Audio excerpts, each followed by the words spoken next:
The Job Insanity Podcast with Erik Ten-Haven. Episode number 5. Let the show begin. Welcome to episode 5 of the Job Insanity Podcast. The podcast where I'm interviewing people who have escaped the insanity of a job to create freedom of time and money in their lives. My name is Erik Ten-Haven and today I'm interviewing Jerry Aurum, a well-known Indonesian photographer. Jerry could not stand the corporate agency world, leaving his first job after just 3 weeks and his second after 3 months. He explains how he hustled his way into a professional photography career, buying his first gear from the down payment on his first assignment. When he realized that the fee for his first assignment was equal to 2 years of his salary, he was hooked and he never looked back. Jerry talks about how he grew his business to 22 people and projects in 11 countries, and then closed it all down because he hated what he had created. He explains how much he values the freedom to do what he likes and how he lost all his money in stock trading at one time and recovered from it. We jump right into the interview with entrepreneur and artist Jerry Aurum to learn how he bends the rules all the time. I think I'm one of the few entrepreneurs in creative industry who happen to start everything from zero. So that doesn't really apply because many just fail. In your industry or in general? In my industry. And your industry, how would you describe it? It's photography and design, I think, yeah? I would say it's a creative industry. Okay. Anything creative, anything creativity connected kind of work. Okay. Be it like music or film, photography, art. Yeah. And a lot of people fail in that industry. Why do you think? Well, let's put it this way: if you're really an art person, you don't care about the business. If you're really into the business, you usually wouldn't end up doing art. Yeah, because if I have the ability to really make money, I would go into kelapa sawit or batu bara or building a BTS. In terms of arts, there are so many talented people who are being able to do, who's really good in whatever they're doing, but they just don't know how to, what to do with it.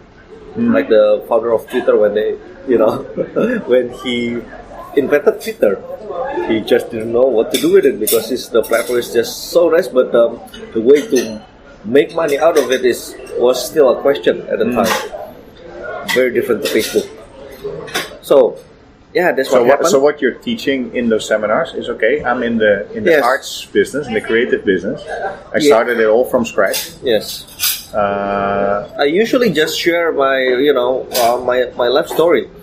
It's really a Cinderella story. That's why people got interested in it. And until now, until today, I'm still considered as the UKM, the microeconomic kind of person, and that's what I do. That's who I am now after 13 years, and I think I have proven to people that staying that way is still valid and okay for me. It doesn't mean that you are not growing or you don't have bigger impact for the community or and to yourself by keeping doing the same thing over years. So I think that's one of the cases that make people got interested in whatever I do.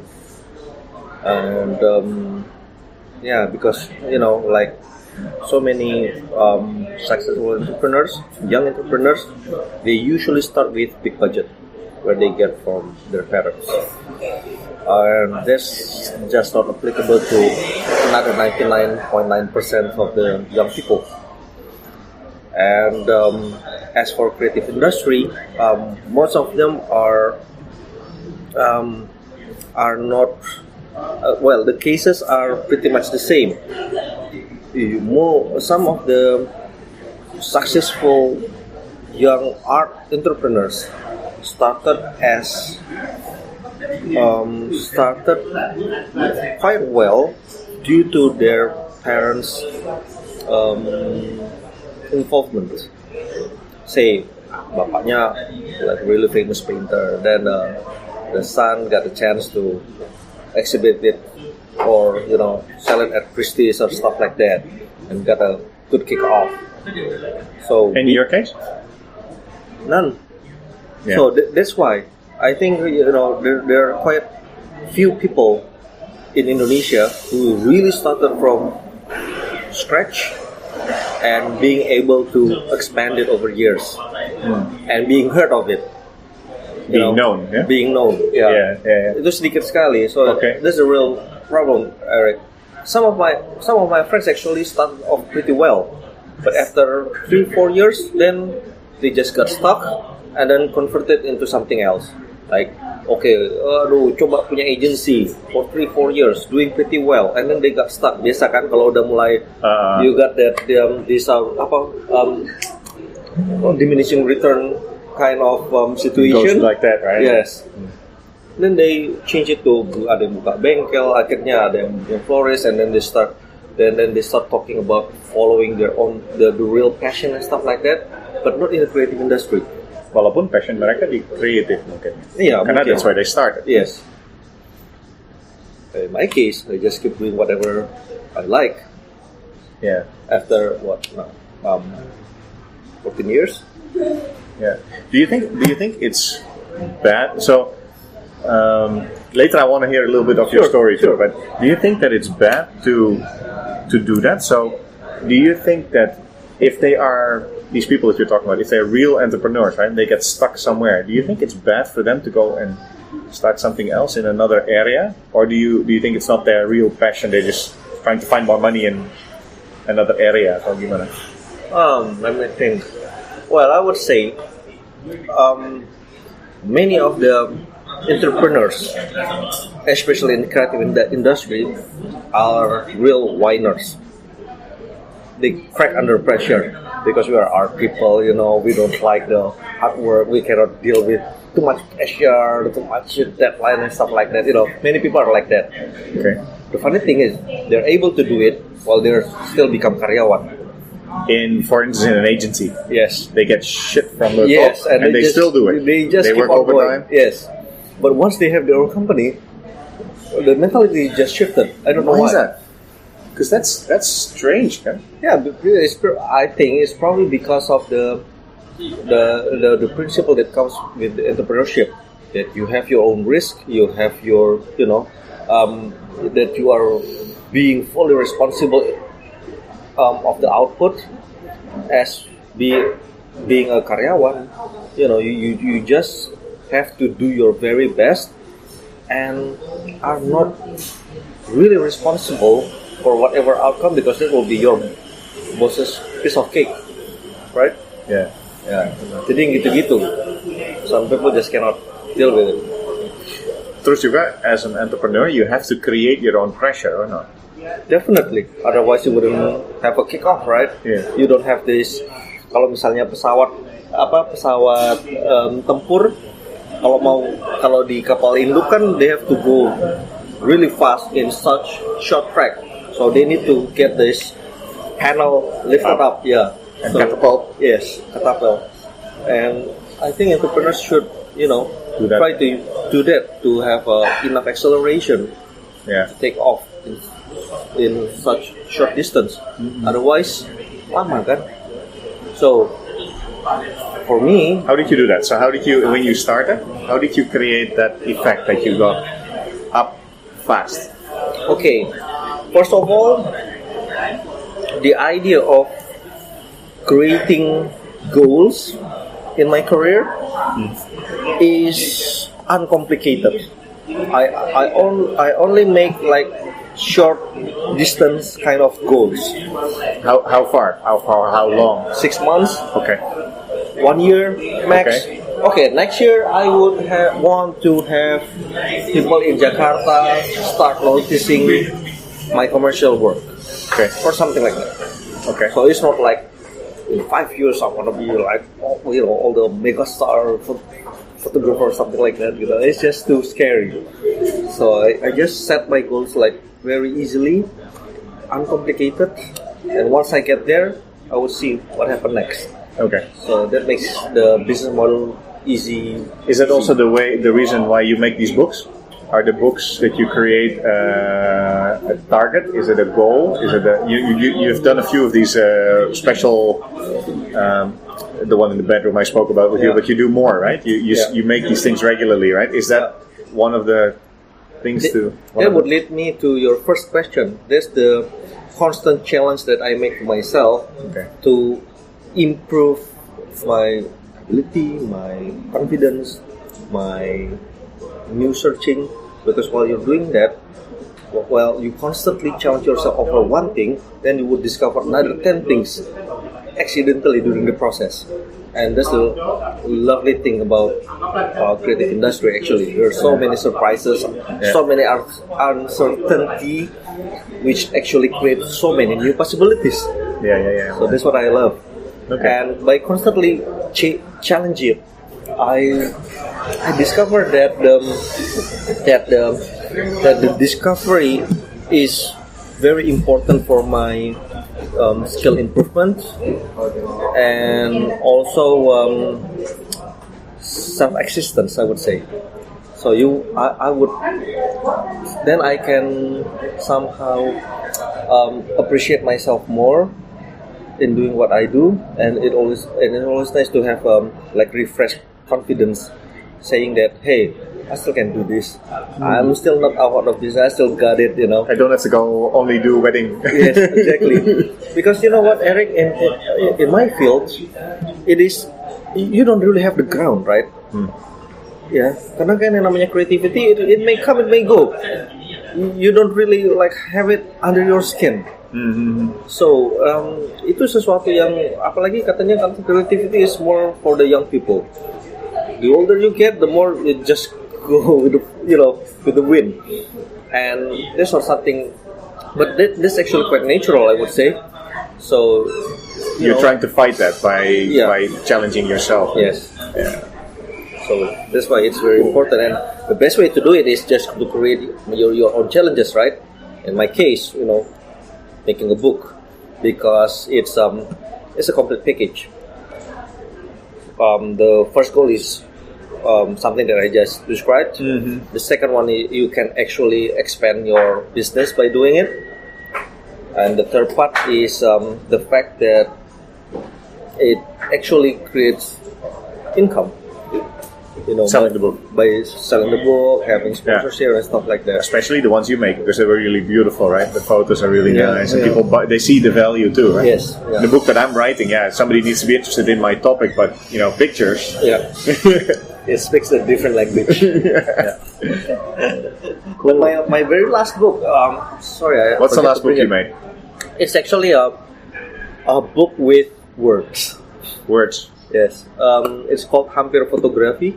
Okay.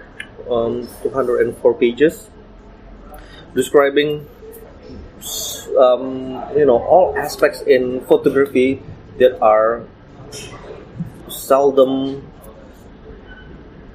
be discussed, I would say. Okay. So like the phenomenon of photo bareng. It happens everywhere. It's such a new phenomenon actually. In the old days, you only do it twice or three times in a year. When your birthday, Christmas, and probably another one is when like class misalnya. Now you do it in every 3 hours. You go to the toilet, click Instagram satu.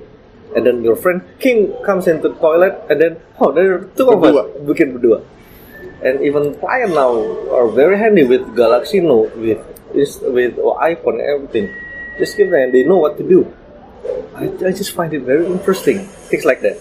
So you write about that. I talk it out, in the funniest way I could possibly do. Yeah. And then there are like, I don't know, like 24 topics like that in the book, but not only talking about the experience or my thought or my philosophy over things, but also some skills and handy tips and tricks in doing things, and and many other aspects, all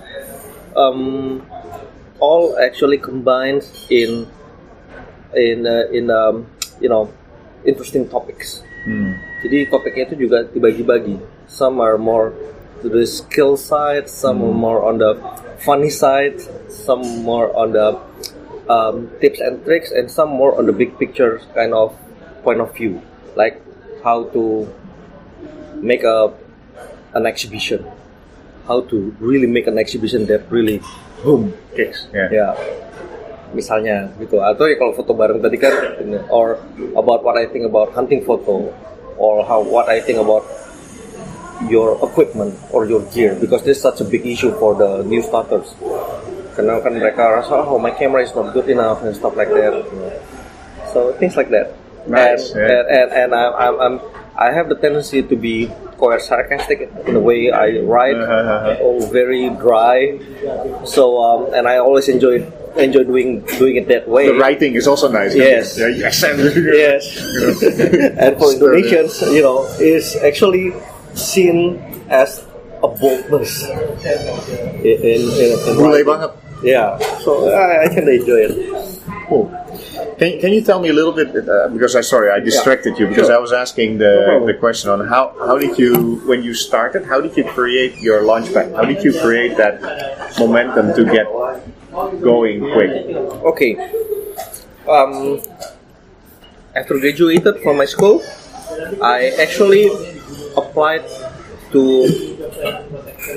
like 60 graphic companies in Jakarta to get my first job. To make the long short, I landed. The first job landed like 3 months after I graduated at Leboye, one of the still best graphic bureaus in Jakarta.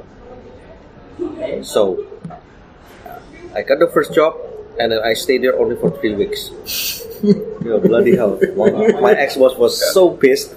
He didn't want to recruit any ITB graduates for 5 years. They leave after 3 weeks. Yes. Bloody hell! I already interviewed more than 50 people. I picked you. And I picked you. And you wanna go? Yeah, I said. What's the reason? Just bloody quiet here. I can't work in an environment like this.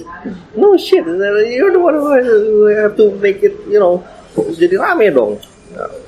So from me.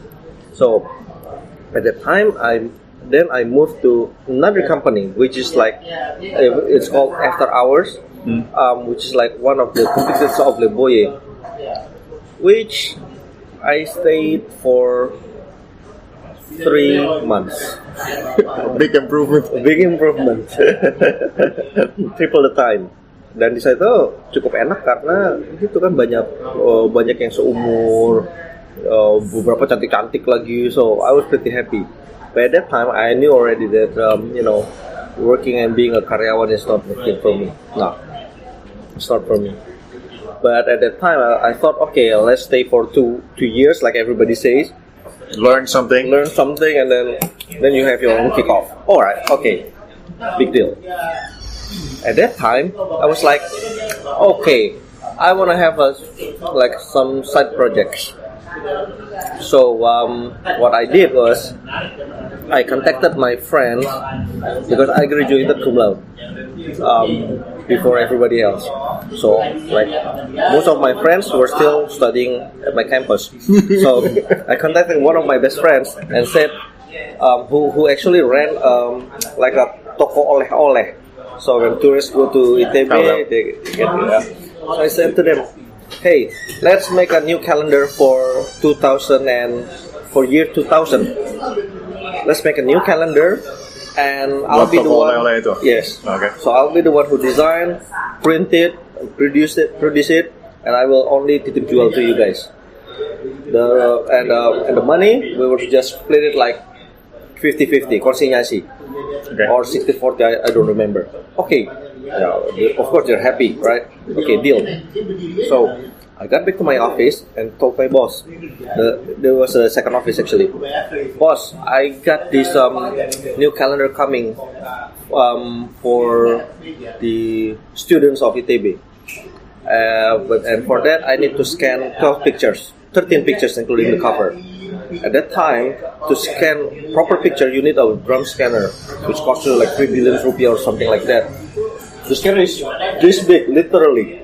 It needs a special room only for Really? Yeah, so big, and the way it goes, it will spin like very high speed and start scanning. So I don't know. One picture would cost me 1 million rupiah Back then, scanning back then. So I told my boss, but we don't have 13 million. As for this is for the students. Okay, if it's for the students, then I'll give it for free. Sounds good. Yeah. All right. Okay. So that was kind of unexpected, but at the time I didn't have any money anyway. So I was kind of worried actually what to do if the production cost actually exceed my ability, so my capacity. So I went to the color separation and I got 50% discount due to the same reason. And then when I went to the printer, which was Indonesian printer, I told them the very same story, and I got the free printing. So I would only need to pay for the paper. So from 6 point something to 2 point something million. I got 500 calendars done. Yeah. Put 200 in toko Oleh-Ganesa at the campus, and posted these 300 randomly to all the big companies in Jakarta. Where I got the database, it was actually stolen from headhunter office. And my calculation was you had a friend in the headhunter office and he had a copy. Minta ini apa gitu-gitu kan. Do whatever necessary. That's also important, yeah? Yeah, bending the rules all the time. That's what we do. So, my calculation was very simple, Erik. 300 packages, right? I would only need 1% success rate at the time as my target. So, life just couldn't be that bad if I can't have 1% success rate. Only 1%, pasti ada. So for that I would only need 3 new clients. And I thought, okay, there's a big possibility. Unless the work looks really shitty, I would get 3. But you were cum laude graduate, man, and you made a calendar with all the love and attention and whatever. It must look good, right? I think so, yeah. So anyway, the 200 calendars. Did you actually back then, yeah? When you were thinking, were you already thinking like this? Were you back then, yes. Yeah? Yes. So you were already like, okay, I invest in 300, I get 1%, I get 3 customers. Masa sih nggak bisa gitu? Udah. Yeah. It's just a very simple mathematics. Of course, it's simple mathematics, but it's the thinking of an entrepreneur, right? Yeah. It's not the thinking of an artist. Yes, I'll get back to you about that. Very interesting. Okay, so these 200 calendars was finished in 10 days, all gone.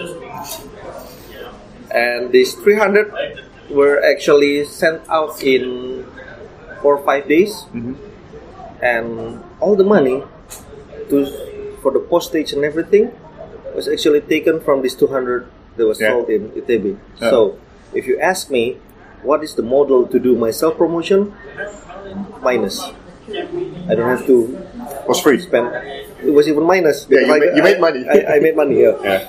So from that 300, I got, I would say, around 10, 12 clients, I don't remember. But the very first job that landed on my desk was only like... How did they react? Was there a letter with it that says, "Hey, I'm Jerry Aurum. Yes. This is my calendar. Exactly. I give it to you for free. Please contact me." I put my biography, like little biography at the back of the calendar, together with my address and telephone number and pager at that time. So this one piece of biography was actually added after the printing, with a sablon, but in a very nice way. So in 10 days or so, or 7 days, the company, the ConocoPhillips, back then it was still called Gulf Resources, called me up, wanted to make a deal. I was like, okay. At the time I was still working at the city. So I went to the Beni Patnam, they were on one of the top floors. I went there and they asked me, okay, we want to do a new stock photo. Okay. The new stock would be taken in our new site, kalau nggak salah gas alam ya, in the middle of nowhere in south of Sumatra. Fair enough, good. Have you ever done something like this? No, but I'm sure there wouldn't be a problem. All right, how much would it cost? I just told them like some numbers, which I know would be pretty high at the time, and they were like so in shock. You never know that a photo can be that expensive. Well, a good photo is. yes. Well, I said, you buy peanuts to get monkey. What can I say? That's the price that I offer. Mm-hmm. And the terms of payment is 50% uang muka and then another 50% after the delivery. Is it negotiable? No. But let me tell you this. Let's make, say, 440 pictures, and then if you decide to buy some more later on, after choosing it, then I'll give you discount. Fair enough. They said, okay, just give us your BCA bank account number. Alright, I'll do it. I'll send you my invoice, and then we can start the project immediately. Fair, done. At that time, I didn't have any bank account. Crazy, yeah?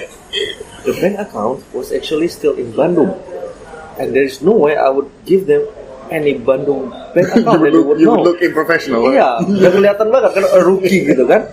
Baru datang ke Jakarta. Iya, baru datang. So, I went downstairs, and luckily there was a big branch of BCA on the ground floor. So I opened my account right away, buka account, got back home, and I started to learn how to make an invoice. Because at that time I wasn't really sure what's the meaning of invoice actually.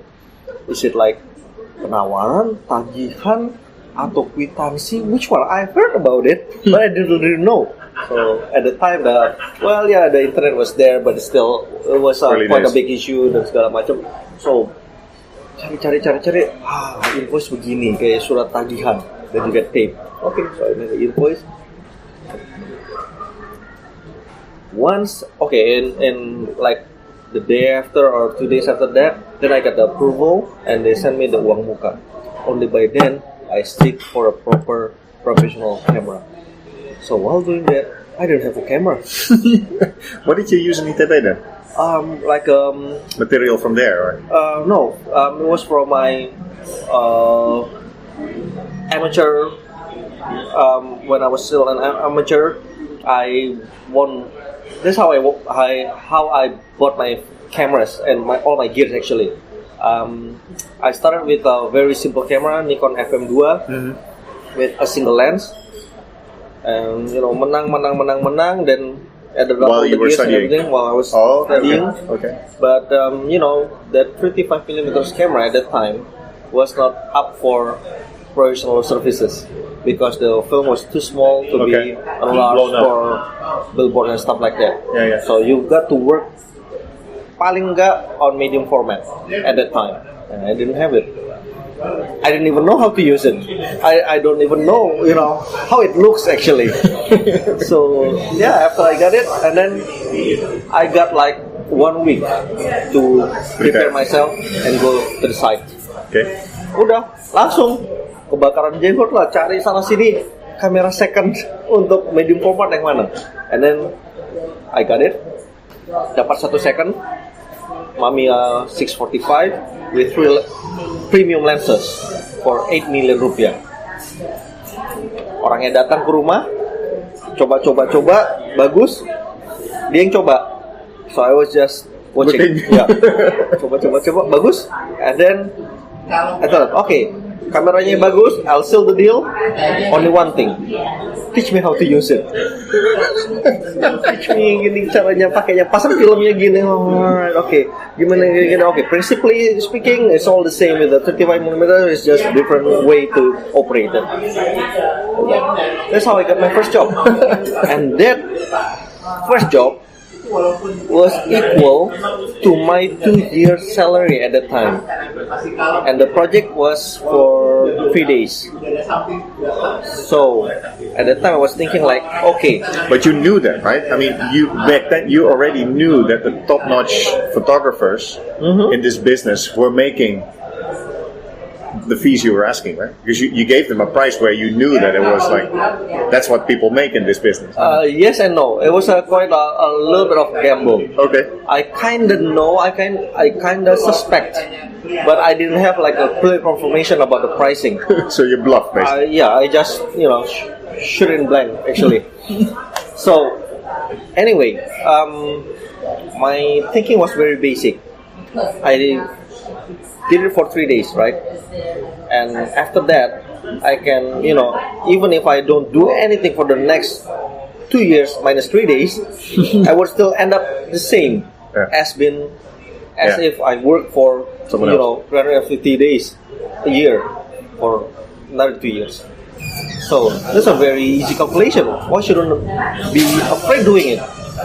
So I just to do it, and then I asked for permission from my boss to have a leave. Because you had to go to Kalimantan. Right? Yes, only after not even finishing my probation. On offer, the answer was no. I said, okay, if it's no, then I quit. Shit! Why? I got a project, man. I want to be a photographer. Okay, fair enough, said my boss. So I went.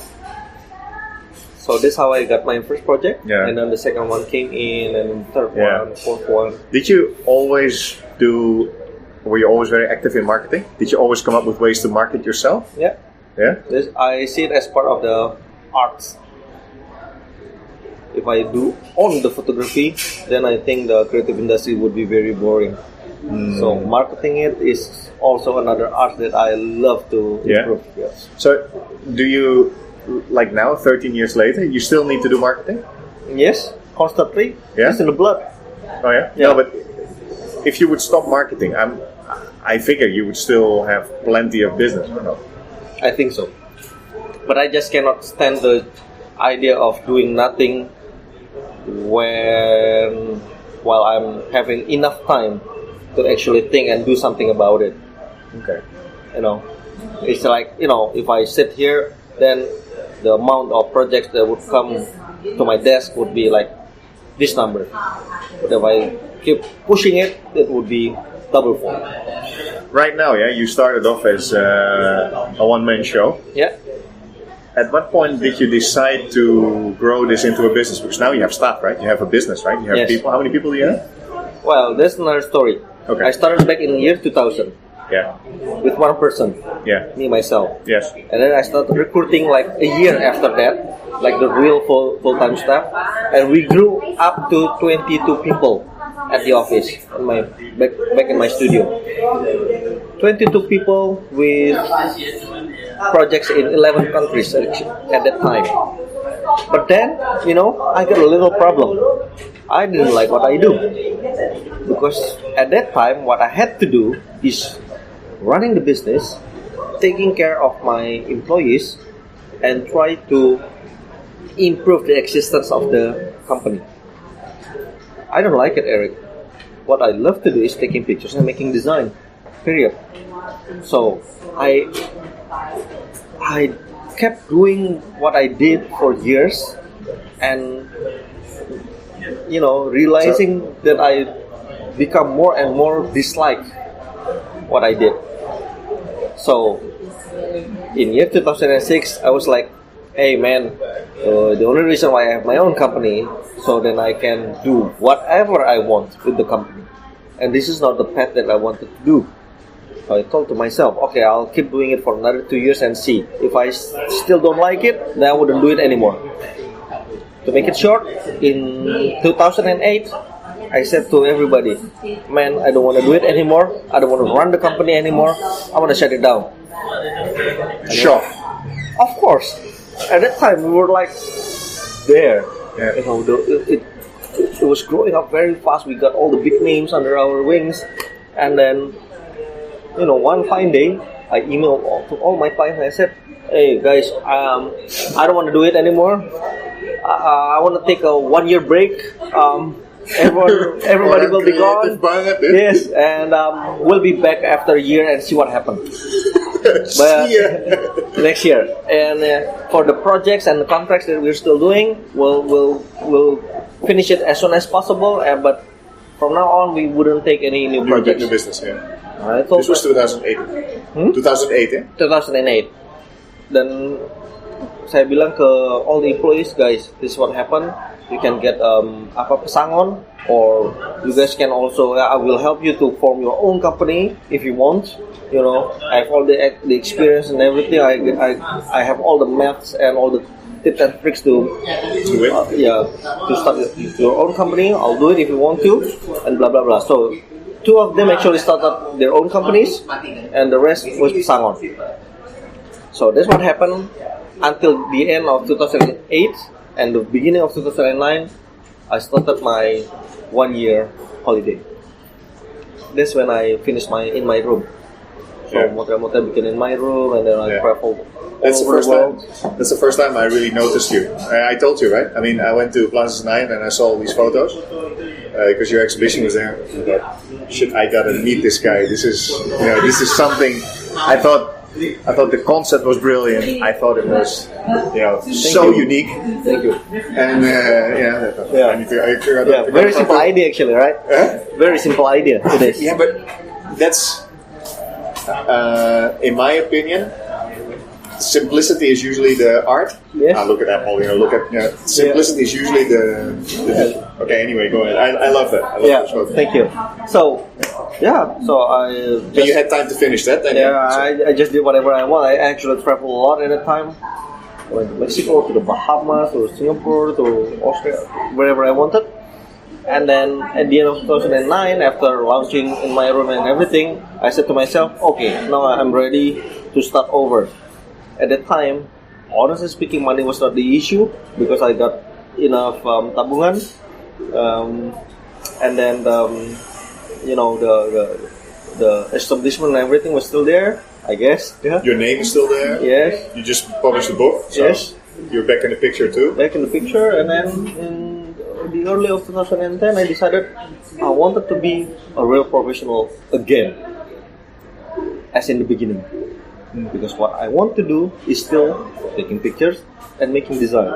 And if that passion stays for so many years and didn't change, that must be the real thing.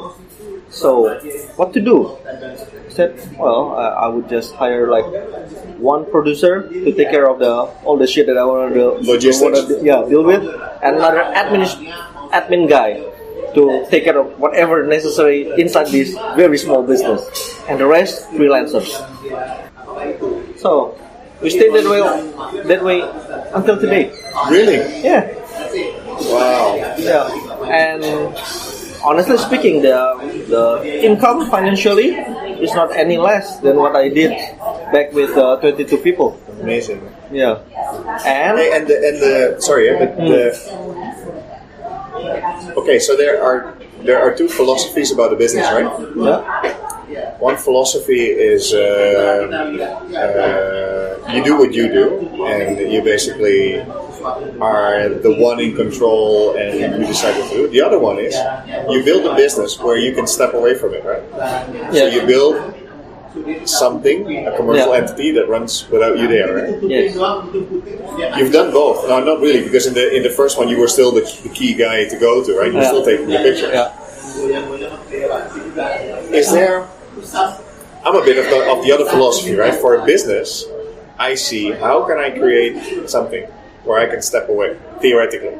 Yeah. So it's interesting because you basically have gone a bit that way, where you've created the whole infrastructure, 28 people, and now you're actually back to I just want to do what I do. Yeah. Is that only possible because of what you do, which is art, and it's about you, or do you think that it should always be like that? Should the founder, should the person, the passion behind the business always be the one that is? No. That's why I find my case is quite interesting, sort of say, because I think the case is pretty unique. Most of the people would try to fight for the freedom, so you don't have to really take care of the business anymore. Yeah. Because the money machine will run by itself. The money machine will run, and you're free. Yes. Time and money is free. Yes. In my case, I chose the path to make myself free to do whatever I like, but still in the field of the business itself. I find it quite funny actually, but somehow that's what I do. What I see is that I think you went from seeing design, I don't know if I described it correctly, photography and design as a business, and you build it as a business, to actually you're now actually being an artist again, right? Yes, correct. Because they're not hiring your business, they're hiring you. Yeah. The fact that you need to bring some people left and right, which you bring in as freelancers. Yeah. So you actually have, the business is very depending on you. Exactly. If you're not popular, if you're sick, it can't work, right? Yeah, it can work. But you're fine with that, right? I'm fine with that because in how do you call it? In exchange, it gives me things that I really need the most, which is the freedom.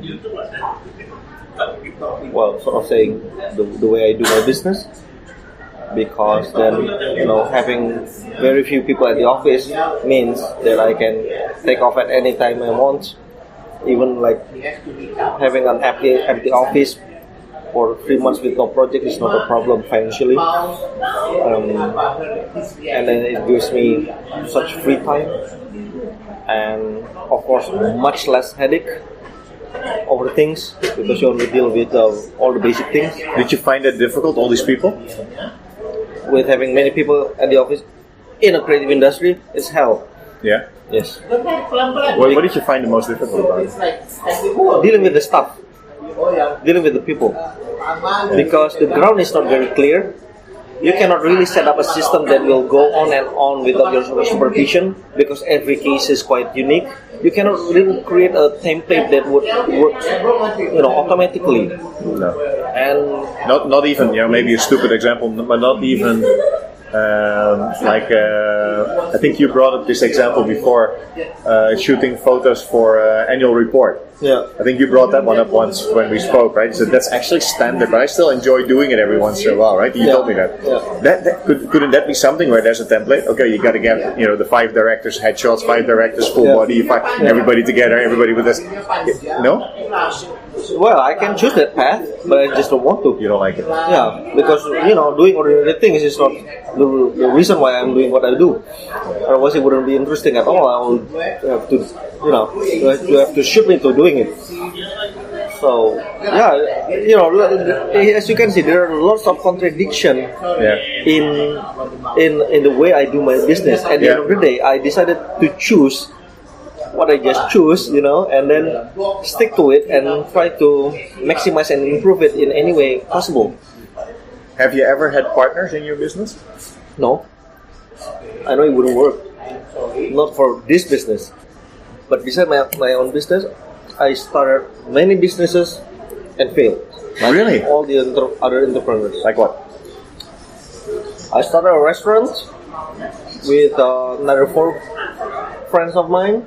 I don't know how to run a restaurant business, but I like to learn.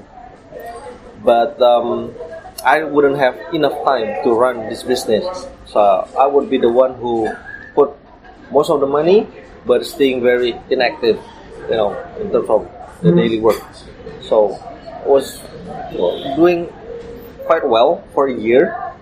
And then the franchisors, as you know, with this kind of franchise thing, then all the secret recipe would only be supplied by the franchisor, right? And this thing was not freaking available constantly every day. Yeah. Karena due to this and that. So there were days when we started to have nothing to sell, complain, and then we didn't get good service. Yeah, good services, good response, and everything. All the things that was promised to deliver, didn't get delivered. So like after 2 years, all my friends got a big fight with the franchisor. And then the franchisor said, okay, you want to bring it to court? Bring it to court. Something like that. Okay. Of course, at the end of the day, nobody did anything. And then the restaurant just vanished with all my money. I already got like what, 30% return of my investments, and then it was gone. Yeah. Susah ya? Ya, misalnya kayak gitu. And has that made you very hesitant to ever do it again, or would you still do it again if you find something? Of course, yeah. You would still do it again anyway. Yeah, I'm a real entrepreneur. Yeah. You would try anyway. Yes. To be really honest, Eric, money is important, but it's never be that important for me. That's my philosophy. There was a time when I played lots of trading, like for index in Hang Seng. I did it for almost 5 years. I did, created like billions of rupiah, playing it alone like that.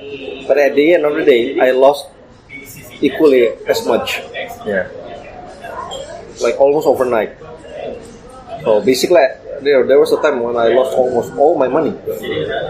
But then, I tried for 2 hours, and then what I decided was to go to Australia to get like some refreshments, clear up my mind. So at the time, where you lost everything in the trading, right? So basically, you were making your money as a photographer still, but you were trading on the side. And you basically your bank account was almost zero, right? Or was zero. What made you not worried? What made you get over the 2 hours of crying?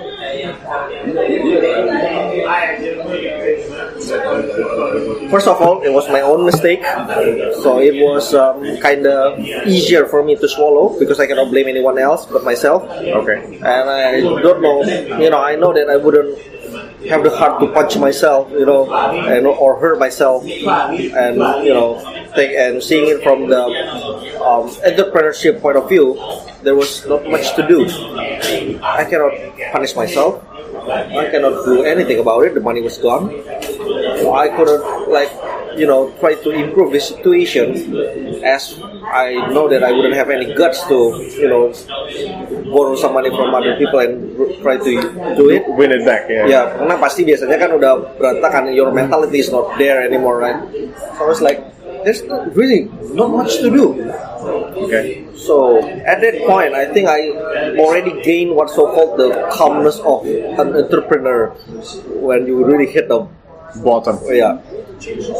So it's like, okay, pikir-pikir lagi, rationally, not much to do. Is there any way to improve the situation? No. Anything I can do?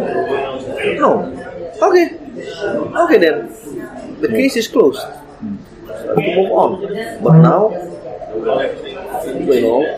I almost got nothing to work on, to start over again. So I decided, okay, let's take a break, another 2 or 3 weeks, and then see about it. Okay. So it took me 1.5 years to get back to the normal mode. In terms of mentally or financially? Mentally, I think, or not? Or mentally, financially, yeah, like kembali sebelum bangkrut lah gitu. Yeah. Kembali jadi ke normal. Yeah. 1.5 years. That was quite fast actually.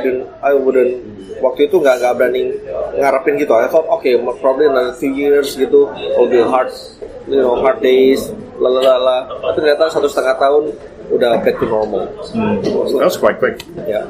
Interesting. If you start this kind of life without anybody depending on you, it is a lot easier, I think. Exactly. I did realize that at the time. I thought, if I want to start this craziness, I better do it now. Yeah. While I still have no wife, no children, whatever. Yeah, that's what I want to try to tell people too. I mean, if you have a chance, if you want to try something, try it when there's nothing to lose, nobody depending on you. And what I found is even if there are people depending on you, it's even extra motivation to do it. Now I'm in a situation where I have to make things happen again with a huge depending situation around me, right? Yeah, And it's more risks. more risk, but you're more comfortable in it too. Yeah, exactly. So it's not But it's better to learn when you have nobody depending. exactly. So that's not an easier case, right? Where you have lots of people depending on you. Yeah. Or you think they are depending on you, right? Yeah. Are you? That was actually one of the few things that I was just thinking about. Is what kind of role does money play for you? You don't seem to be very flamboyant or very. You don't seem to be the extremely extravagant flamboyant type, right? So is it? Not. You're not there. So how do you look at money? How important is that to you? Okay, I find that money can be very delusional, and I've been warned about it since I was a little kid by my mom and my father, because I think I'm just so lucky to be able to grow up in a situation where financial intelligence was actually implemented like heavily every day in our childhood. For example, we got only 50 rupiah as uang jajan every day, where the others normally got 100 rupiah at the time. And what my parents did was like, I think it's because she's very Dutch, because she grew up in Holland actually. Yeah. If you I give you 50, at the end of the day you get 1,500 at the end of the month. Okay. So if you smart enough, you can tabung. So you got 1,500, and after a year you get this number. If you somehow want to finish it, all of it in one day, go ahead, because that's your right. But then you'll end up with nothing. Or if you want to split a 50-50, it's up to you. But there is no chance when you finish it and ask for more. Not from us. All my friends are not treated like that. Your friends. But you, not like that. Period, no negotiation. Okay, so at the time, as a 5 years old kid, I had to start thinking, calculating, and weighing the options and everything. And also, started thinking how to bend the rules. I got not enough money to buy jajan, because with 50 rupiah at that time, I really, got very little. And I wasn't interested to get anything from home, because jajan is the pleasure, it's not because you are hungry or anything. So what I did, I keep my 50. I start asking money from all my friends every day. Minta duit, bagi dong. So at the end of the day, I keep my saving 1,500. I start being able to jajan based on minta duit sana sini. Bending the rules early on, yeah. Yes, but I did. Do you think that was very good that your parents Yes. did that to you? So basically, what they did, they were very thrifty, right? Very careful with money to you, right? Yes. Not giving you too much too fast, right? Yes. Or at all, actually. Right? Yeah. So They made me thinking about that issue since early on. okay. So being calculative about things is not something new for me. Okay. About weighing the options and everything is just natural, because that's how I brought up. So when success hit, were you not tempted to buy the Porsche and buy this and buy that? Maybe you did, I don't know. But I'll buy the big house or. I did get tempted, and I did satisfy my luxury temptations over years, but never too much, because for me, I think I would say the main reason for that is the very simple principle that my mother taught me: do not put your pride in wrong places. Say, if I want to buy a Porsche, I would have the only reason to buy it is to have the right reason. I cannot afford to have wrong reason to buy things. For example, so if I buy my Harley Davidson because I want to look cool in front of my of the society, I think that would be a very stupid reason. Yeah. If I change my Harley Davidson into a bigger one, so I can win more confidence among the Harley people, I think that would be very stupid. So the reason why I buy my Harley is because I feel good in it. It's because I feel good buying it or owning it without being reasonably, Judged. Yes. It's not for the outside world, it's for you. Yes. That's the reason, right? Yes. It's not for the world to see, but it's for you to enjoy. Yeah. And somehow that's how I put my pride. Yeah. Because nothing affects me that much. Because I don't want to put myself into that game. Because once you're into that game, then you're in that game. Once you're on that game, you have to continue the game because the level would go up and up like all the games in the world. Yes. Right? Yes.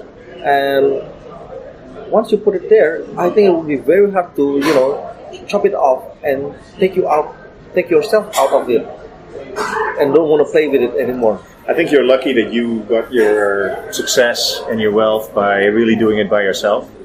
And it's also, I think, because it's not because of your popularity, although that helps, but your popularity comes from your work, right? It comes from the art that you've created. Yeah. And it doesn't come from, I think it's very dangerous if people come into this situation not as an entrepreneur. So people that come into wealth from heritage, from parents, even some artists, that fall into fame just because they fall into fame, they get into this game very easily because everybody around them gets into this game. Yeah. But you still have to look, I've got a business to run, and maybe I want to invest in a book. And so your thoughts are different, I think, than And I find it amazing that the standard Indonesian philosophy is what I earn, I spend. Savings is a very not many people think about that, right? And that's I think another thing that's very thinking about tomorrow is not part of this culture. No, not part of the culture. Why? I can tell you why. Because in the West, in Holland, you're really on your own. By the time you're 18, you even have to, many people even have to finance yourself, being a waiter or whatever to be able to survive. Here, no. Even after you get married and have children, you still can live with your parents. This is normal. Somebody will take care of you. And most of the parents have enough money to finance themselves and their children and the grandchildren. Because they already thought about that this would happen. Exactly. So it's like a chain reaction that becomes part of the culture here. And, so we are so freaking spoiled here, I have to admit. But not with my family. Yeah. Hey, I took a lot of your time. Happy to do it though. Yeah, it's very nice. I have lots of stories I think which I can use. Thank you for listening to the Job Insanity Podcast. Please visit jobinsanity.com for more information and show notes.